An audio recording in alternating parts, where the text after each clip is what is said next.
షాద్ నగర్ వైపు ఉన్న మన స్వర్గసీమ వెంచర్లో ప్లాట్లు కొన్న వాళ్ళంతా సంతోషంగా ఉన్నారు. ఒక్కసారి విజిట్ చేయండి.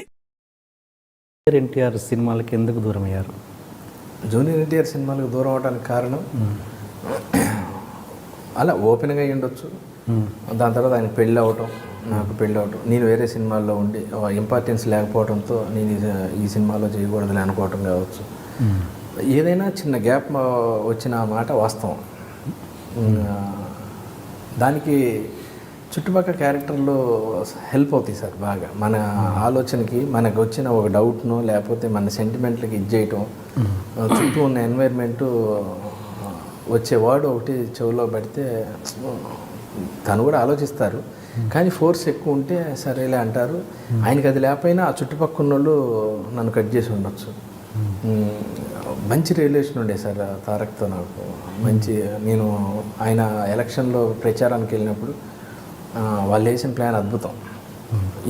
ఇంత ప్రచారం, ఇంత గ్యాప్లో ఆయనకి ఎంటర్టైన్మెంట్. ఆయన రోజు మాట్లాడి రోజు ఇదే చేయకుండా ఈ ఫ్రెండ్స్ అనేవాళ్ళు ఉంటే ఒక్కొక్కళ్ళు అంటే రోజు అందరు ఉన్న ఇబ్బంది. ఫస్ట్ సెక్టార్లో రాజీవ్ ఎంటర్ అవుతాడు, దాని తర్వాత సమీర్ ఎంటర్ అవుతాడు, దాని తర్వాత రఘు ఎంటర్ అవుతాడు. రఘు మొదటి నుంచి ఉన్నాడు పాపం. ఆయనంతా చేసిన స్పీచ్ని చేసి వెబ్సైట్లో పంపించిన అందరు ఫ్రెండ్స్ అందరూ బాగా. నేను ఖమ్మం ఎంటర్ అయినప్పుడు నేను వస్తాలే అన్నా అని చెప్పి ఖమ్మంకి ఎంటర్ అయిన దగ్గర నుంచి ఖమ్మంలో అద్భుతమైన సభ జరిగింది, భారీ ఎత్తున పెద్ద మొత్తం. ఆ ప్రచారం దాంట్లో ఖమ్మం టాప్ అనమాట. ఎక్కువ మంది జనాలు, విపరీతమైన క్రౌడ్. పండగకి గ్యాప్ ఉండి బండి క్యారవాన్ ఏమో సర్వీస్ స్టేషన్ పంపించారు విజయవాడ. అందరం కార్లలో బయలుదేరాం. తారక్ గారి కారులో ఎక్కాలి, నేను ఎక్క అన్నాడు. నా బ్యాగు, నేను బ్యాగ్ తెచ్చుకున్నా, ఆ బ్యాగ్ వెనక కారులో ఉంది తెచ్చుకుంటా అంటే అది తెచ్చుకునే లోపు ఇంకొకళ్ళు ఎవరో ఎక్కారు, ఆ బండి బయలుదేరిపోయింది, ముందు వెళ్ళిపోయింది. అది మేము కొంచెం దూరం వెళ్ళిన తర్వాత ఓ బండి కింద పడి ఉంది. దిగి వెళ్తా ఉంటే ఇక్కడ ఒక పిచ్చి అతను ఉన్నాడు, బాగా డస్టీగా ఒక పిచ్చి అతను. ఆయనతో ఎవరో మాట్లాడుతున్నారు. మేము అటు వెళ్ళి ఆ బండి లాగా చూస్తే దాంట్లో తారక్ లేడు.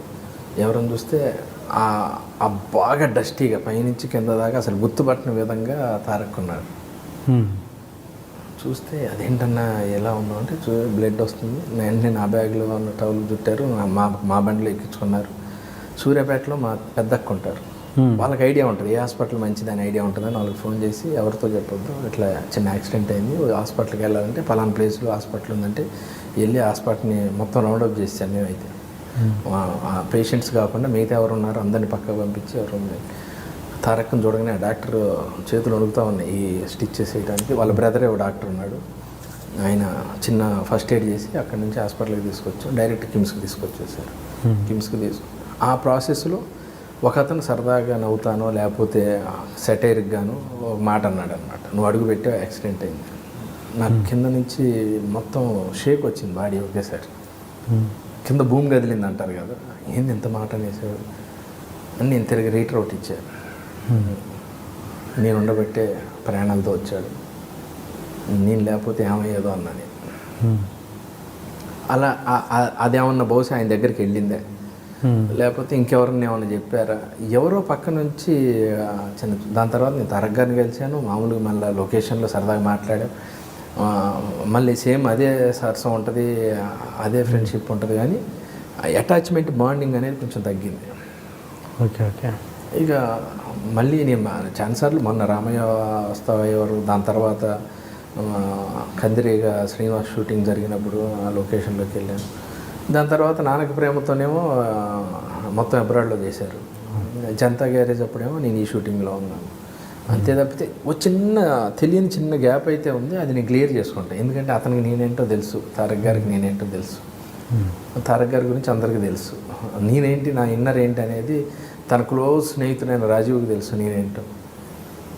అలాంటిది ఏం లేదు, అదో జ్ఞాపకంగా అదో మాధుర్యం కోసం వచ్చిందేమో మా మధ్య, గ్యారంటీగా కలుస్తాం. అలాంటిది ఏం లేదు. మేము అంటే నేను అనేది మీరు అడిగిన దానివల్ల నేను అంటే ఏదో విడిపోయాం అనేది కాదు, చిన్న గ్యాప్ అయితే వచ్చింది, అది సర్దుకుంటాను.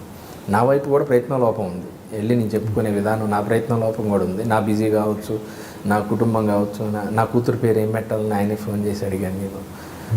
దానికి ఆయన సజెషన్స్ ఇచ్చాడు. నేను ఎలా అంటే బాగుంది పేరు పెట్టి అన్నాడు. నా కూతురు ఇయల్ ఫంక్షన్కి తారక్ లాంటి హీరో వచ్చి మా పాపని ఆశీర్వదించాడు. అంత రిలేషన్, అంత ఇది ఉంది మా మధ్య. ఏదన్నా ఓపెన్గా చెప్పేవాడిని నేను. ఆయన సినిమా అందరూ అంటే రాజు ఒకడు డైరెక్ట్ ఓపెన్ చెప్తాడు, మిగతా వాళ్ళు నన్ను అడుగుతారు అనేవాళ్ళు. నేను మాత్రం నా దగ్గరకు వచ్చినప్పుడు అడిగినప్పుడు తలకాయ ఉంచుకునేవాడిని, చెప్పంటే ఓపెన్గా చెప్పేవాడిని. ఓకే. అవన్నీ సరదాగా ఉంది. బాగా నవ్వుకున్న సందర్భాలు ఉన్నాయి. నరసింహుడు అనే సినిమా యాక్చువల్గా రిలీజ్ లేట్ అయింది. అందరం తారక్ వాళ్ళ ఇంట్లోనే ఉన్నాం సరదాగా. సినిమా రిజల్ట్ ఏంటి అన్న టెన్షన్లో ఉన్నాం. అంటే జనరల్గా ఏంటంటే అంత పెద్ద మాస్ హీరో సినిమా పొద్దున్నే పడిపోద్ది, ఫ్యాన్ షోలు అలాంటి. ఆ సినిమా కొంచెం లేట్ అయింది. అందరం వెయిటింగ్, రిజల్ట్ కోసం వెయిటింగ్. నాకు ఖమ్మం నుంచి రిపోర్ట్ వచ్చింది. వెళ్ళి గదిలోకి వెళ్ళి తారక్తో అక్కడే ఉన్నాడు తారక్. నేను చెప్తున్నా, అన్న కొంచెం బ్యాడ్ రిపోర్ట్ చెప్తున్నారు మన సినిమాకి, అది ఇదని చెప్తుంటే పేరు అనవసరం ఇంకో ఆర్టిస్ట్ వచ్చాడు, ఇంకో ఆర్టిస్ట్ వచ్చి, బాబు మీరు థియేటర్లో వాడి మెడ కనపడ్డప్పుడు అని అంటే పులి సౌండ్ వేస్తే ఉందంట బాబు అనగానే అలా ఉండి పక్కున నవ్వాడు ఒకేసారి. అబ్బా జరిగింది ఏంటని అని సరదాగా అట్లా సరదాగా అయిపోయింది అనమాట. ఆ టెన్షన్ పోయింది, అందరం పోయి మళ్ళీ పార్టీ మూడ్లోకి వచ్చాం. ఓకే అయిపోయింది. అంత క్లోజ్ రిలేషన్ ఉండేదండి, ప్రతిదీ బాగా క్లోజ్ రిలేషన్ ఉండేది. ఏమైనా ఆయన పెళ్ళి అవ్వటం, చిన్న ఆయనకి ఫ్యామిలీ బాండింగ్ ఏర్పడటం, అంతకుముందు అందరం కలిసి ఉండేవాళ్ళు బాగా. పెళ్ళైన తర్వాత కూడా మిగతా అందరితో కూడా కొంచెం రిజర్వ్ అయింది. నాది ఏం కాదు సార్, అది ఎంత మామూలే, వెళ్ళి మళ్ళీ ఒక 2 నిమిషాలు గ్యారెంటీ ఉంది. హాస్పిటల్లో మీరు రిటైర్డ్ మాట్లాడింది ఒక ఆర్టిస్ట్తోనేనా? ఆర్టిస్టా లేకపోతే మామూలుగా కామన్ ఫ్రెండ్. ఓకే. అంటే మామూలుగా ఇండస్ట్రీలో అనుకునేది ఏంటంటే జూనియర్ గురించి, ఎన్టీఆర్ గురించి ఇక్కడి మాటలు అక్కడ చెప్పారు శ్రీనివాస్ రెడ్డి, అక్కడి మాటలు ఇక్కడ ఎన్టీఆర్కి చెప్పారు, అందువల్లనే కొంచెం దూరం పెట్టారు అన్నది ఒక టాక్. ఎంతవరకు నిజం? ఏమో మరి అదైతే నా దాకా రాలేదు. బహుశా మీకు ఎవరన్నా అట్లా ఇన్ఫార్మ్ చేసి ఉండొచ్చు, అదో కారణం అయ్యి ఉండొచ్చు అని చెప్పుంటారు. అంత ఇక్కడ విషయాలు అక్కడ మోసేసి, అక్కడ విషయాలు ఇక్కడ మోసేసి అంత ఏం జరగలేదండి మా మధ్య. అంటే ఇప్పుడు ఏదన్నా ఒక ప్లాన్ అనుకుందాం, ఉదాహరణకు ఇంకో ఏదైతే అవతల అనేది ఎంతో తెలియదు, ఇక్కడ విషయాలు అక్కడ అనేది అక్కడెక్కడ అనేది తెలుసు, ఇక్కడ అనేది మనకు ఒక క్లారిటీ ఉంది. ఎన్టీఆర్ గారి విషయాలు ఇక్కడ విషయాలని, అక్కడ అనేది క్లారిటీ. మీకు ఏమైనా ఐడియా ఉందా సార్? అక్కడ అనేది లేదు. ఇక్కడ విషయాలు అక్కడ అంటే అక్కడ ఏంటనేది తెలియదు. అలా తారక్ రేంజ్కి అక్కడ విషయాలకి వెళ్ళాలి. ఇక్కడ అనేది తారక్ రేంజ్ ఇదైతే దీన్ని మించి ఉండాలి అక్కడ అనేది. నాకు అంత అక్కడ ఉన్న పరిచయాలు ఏమి లేవు, మహా అంటే ఇక్కడే ఉంటాయి. ఇక్కడ విషయాలు ఇక్కడ చెప్పినంత మాత్రాన నేను పోయేది ఏం లేదు, ఇక్కడ ఒరిగేది ఏం లేదు. అది శుద్ధ తప్పు. నేను ఎప్పుడు నా కెరియర్లో కానీ, నా ఫ్యామిలీ సర్కిల్లో కానీ, నా ఫ్రెండ్ సర్కిల్లో కానీ ఏ రోజు అలా ఉండదు. ఒకవేళ మీ గురించి నాకు ఏదైనా తెలిసినా, మీ గురించి వేరే వాళ్ళు ఏదని చెప్పినా, ఆయన ఉన్న సందర్భంలో డైరెక్ట్గా ఓపెన్ చేస్తా. ఆ రోజు ఇలా అన్నాడన్నా ఏంటి అన్న ప్రాబ్లం ఉందని అంత క్లియర్ చేసి అంత ఓపెన్గా ఉంటాను. కానీ ఓకే, అసలు అలాంటిది ఏం లేదు. బహుశా నేను ఒకవేళ నా గురించి ఎవరన్నా ఇలా చెప్పారు, ఇలా జరిగిందని తెలిసిన వాళ్ళని అడిగేవాడిని. అసలు ఎవరు ఏంటనేది తెలియదు, ఒక అనుమానం కూడా లేదు నాకు. అసలు తారక్ గారికి నాకు మధ్య చిన్నది జరిగింది, చిన్న దూరం అయ్యాము, దానికి కారణం ఏంటి అనేది అసలు అర్థం కావట్లేదు నాకు. దాని నుంచి ఇదవుతుందండి అంతే. అంటే మీరు ఎప్పుడు ఎక్స్ప్లెనేషన్ ఇచ్చే ప్రయత్నం కూడా చేయలేదు? ఇంకా చేయలేదు. అంటే నేను అంటే కలిసినప్పుడు చెప్పాను, నేను మీకు ఏదన్నా రాంగ్ ఇన్ఫర్మేషన్ ఏదన్నా వస్తే నన్ను చెప్పండి అన్న, నాకు అది అని చేసి అలాంటిది ఏం లేదు సార్, అంతేం లేదు అది ఇది అని అనేవాడు. మీకు ఎన్టీఆర్కి ఉన్న మధ్యలో ఎప్పుడైనా జరిగిన ఎమోషనల్ ఇన్సిడెంట్ కావచ్చు, సరదా సంఘటన కావచ్చు, ఏదైనా ఒకటి పంచుకోండి మాతో. చాలా ఉన్నాయండి, ఆయనతో ఉన్న మెమరీలు చాలా ఉన్నాయి. చాలా సరదా మనిషి. ద బెస్ట్ ఒకటి చెప్పండి. బెస్ట్ ఏముందండి,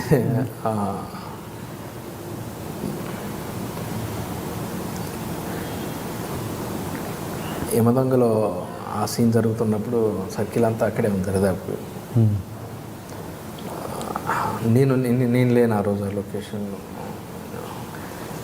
మెమరబుల్ మర్చిపోలేదంటే నేను చిత్రగుప్తుడు, యముడేమో రాజీవ్ కనకాల, జూనియర్ ఏమో మా ఇంకో యముడు క్యారెక్టర్. వజ్రోత్సవాలు జరిగే టైంలో అనుకోండి స్టేజ్ మీద చేసాం. జరుగుతున్నప్పుడు యాక్టింగ్ చేస్తున్నాం, నేను చిత్రగుప్తుడు, ఆయన యముడు, ఈయన వచ్చి చేస్తున్నప్పుడు మంచి మూమెంట్లో ఉన్నప్పుడు మైక్ ఊడిపోయింది. ఎవరిది? ఎన్టీఆర్ గారు. ఓకే. నేను అది చెప్పడానికి భయపడుతున్నా తారక్ చెప్పడానికి. నేను దాని మీదే ఉంది నాకు మైక్, నీ క్యారెక్టర్ మర్చిపోయా, నీ చిత్రగుప్తురాన్ని మర్చిపోయా, అయ్యో రాజీవ్ అంటే రాజీవ్ ఇంటెన్షన్ తీసుకొని ఒక నిమిషం అయిపోయింది అంటే మళ్ళీ పెట్టుకొని ఇంకోసారి చెప్పమంటారా అన్నాడు. విజిల్స్ గోల అసలు పులకరించిపోయింది. ఒకేసారి రోమాలను ఎక్కపరుచుకున్నాయి.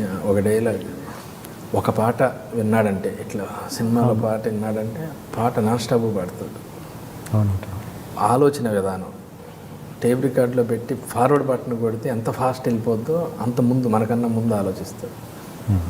చాలా మెమరీ, చాలా తెలివైనవాడు.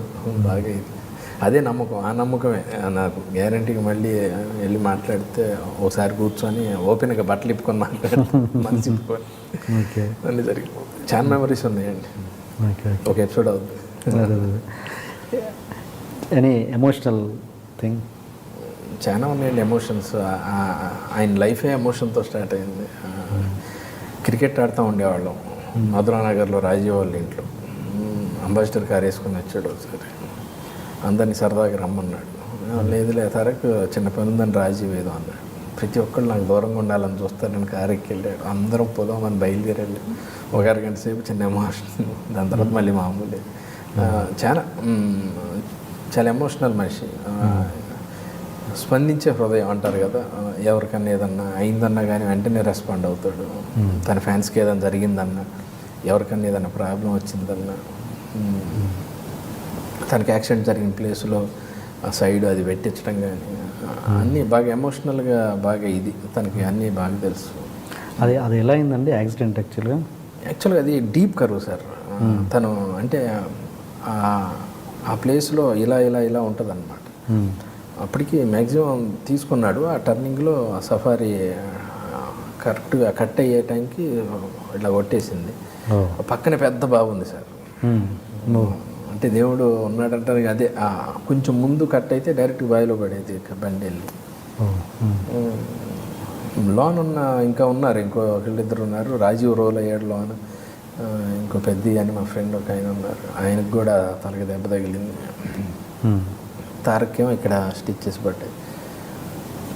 ఆ టైంలో అది జరగకూడదు జరిగింది. ఎనివే మళ్ళీ మీరు కలిసి సినిమాలు పనిచేయాలని చేస్తాం సార్, అలాంటిది ఏం లేదు, సమస్య లేదు. తారక్ గారితో అంటే తారక్ అంటానికి కూడా రావట్లేదు. ఎక్కువ అన్న అని పిలుస్తూ ఉంటాను నేను, చిన్నోడైనా కానీ. ఎందుకంటే సార్ చుట్టుపక్కల ఆయన పెద్ద హీరో.